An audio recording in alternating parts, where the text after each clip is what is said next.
Volvemos con el segundo bloque de Foro Médico, hoy hablando de salud ósea y osteoporosis. Vamos ahora a incursionar en un tema, por supuesto, en un tema que nos interesa a todos. Cómo detectar los síntomas, cuáles son los factores de riesgo. Vamos a arrancar con los factores de riesgo, ¿sí?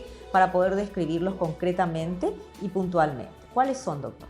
Los factores de riesgo más importantes que yo tengo que tener en cuenta es investigar siempre, todo médico tiene que investigar, hay que preguntar los factores, los antecedentes de fractura en la familia, mamá, papá con fractura de cadera es muy importante.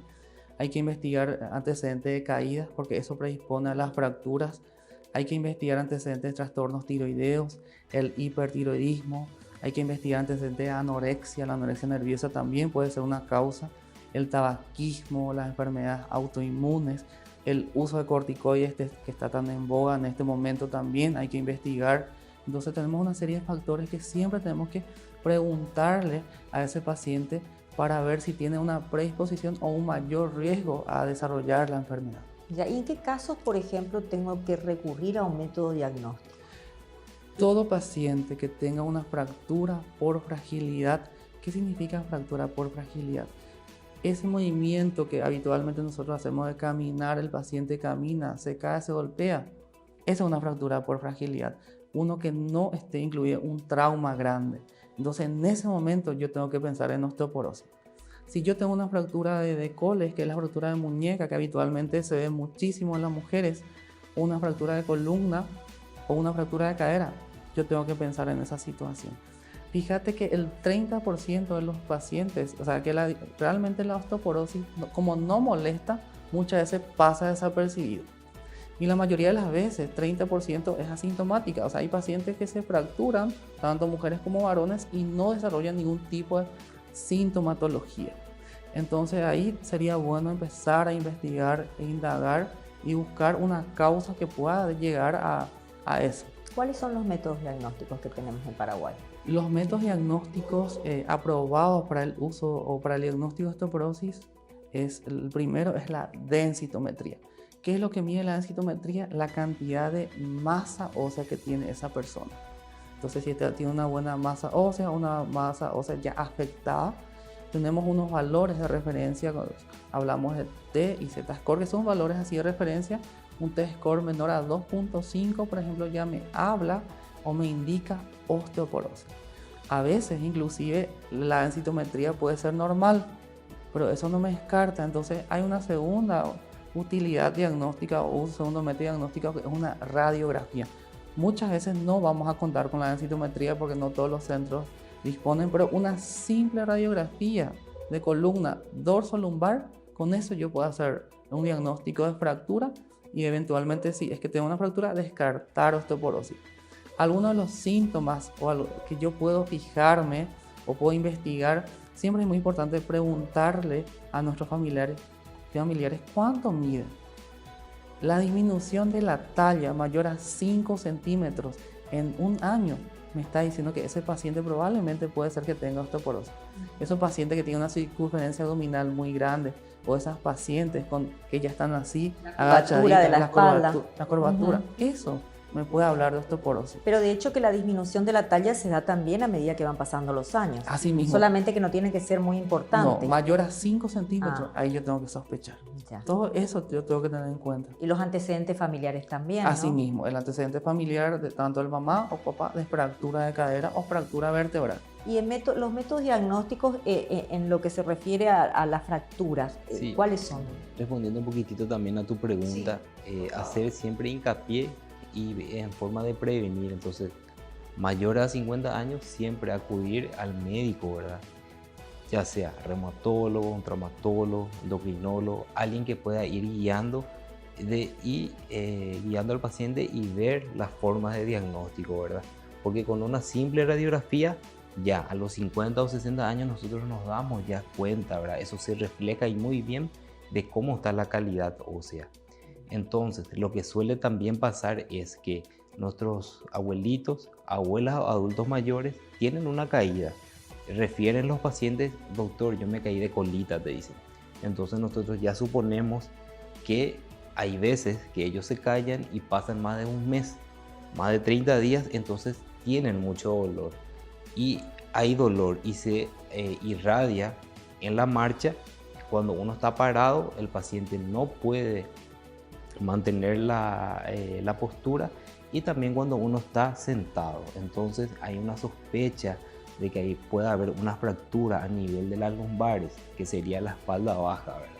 Entonces ahí nosotros sospechamos, pedimos las imágenes con una simple radiografía o una tomografía y vemos cómo hay un aplastamiento a nivel del cuerpo vertebral. Entonces ahí indagamos y le decimos al paciente, ¿hace cuánto que te está doliendo? Le decimos, ¿verdad? Y algunos dicen que suele pasar más de 20 a 30 días, ¿verdad? Justamente por no ir por un pequeño dolor a consultar en forma temprana, ¿verdad? Entonces, los métodos diagnósticos que podemos solicitar son una simple radiografía, a una tomografía, y después ya indagando ya con el profesional, ¿verdad? Pedir ya una densitometría ósea, ¿verdad? Pero siempre prevenir. ¿Por qué? Porque la osteoporosis es una enfermedad asintomática que no duele. Duele cuando se producen las microfracturas, y esas microfracturas es lo que genera el dolor y es el motivo de consulta de los pacientes más adelante. Y es más complejo también el tratamiento en ese caso, ¿no? Tratando una fractura por osteoporosis. Así mismo, es un reto para el traumatólogo y va a depender de qué zonas del hueso van afectando. ¿Por qué? Porque si afecta a nivel de la cadera y es una fractura intracapsular, la solución es una prótesis. Porque por el amor y que le tenemos a los abuelos o quizás a mi mamá más adelante, yo quiero que mi mamá se opere enseguida, ¿verdad? Yo quiero que ella camine porque ella es una persona activa. Entonces, la solución es hacer una prótesis. Muchas veces es una prótesis total y otras veces es una prótesis parcial. Y dependiendo de qué tipo de material, uno cuesta un poquito más caro y otro es un poco más accesible. Pero también hay que incidir de que el factor tiempo es muy importante ya, porque hay pacientes y en su mayoría que no tienen seguro médico y van parando en hospitales grandes donde no se operan por la cantidad de pacientes enseguida, ¿verdad? Claro, y muchos también recurren a fundaciones o instituciones que les provean en forma gratuita. Eso tiene un tiempo otra vez de espera, y eso es ese tiempo de espera. Siempre pregunto yo eso. ¿No se deteriora mucho más el cuadro en ese tiempo de espera? Sí, el tiempo de espera muchas veces puede ser hasta 3 días, ya comprando en los primeros días la prótesis. Imagínate. Sí, pero están más de $3.000 a $4.000 muchas veces. Por eso las hay gente prótesis. que espera 2-3 meses para que Ahí se le ya provea. uno tiene que ir a la fundación, Sí. se le da de alta al paciente y entra en un periodo de lista, ¿verdad? Y ya va a depender de en qué hospital lo va a Y por eso, operar. doctor, te pregunto, en ese tiempo no se registra un deterioro del cuadro general del paciente ante Sí. tanta espera. Uno es más probable a sufrir trombosis, a hacer una infecciones, a hacer ACV, porque el paciente está en cama, ¿verdad?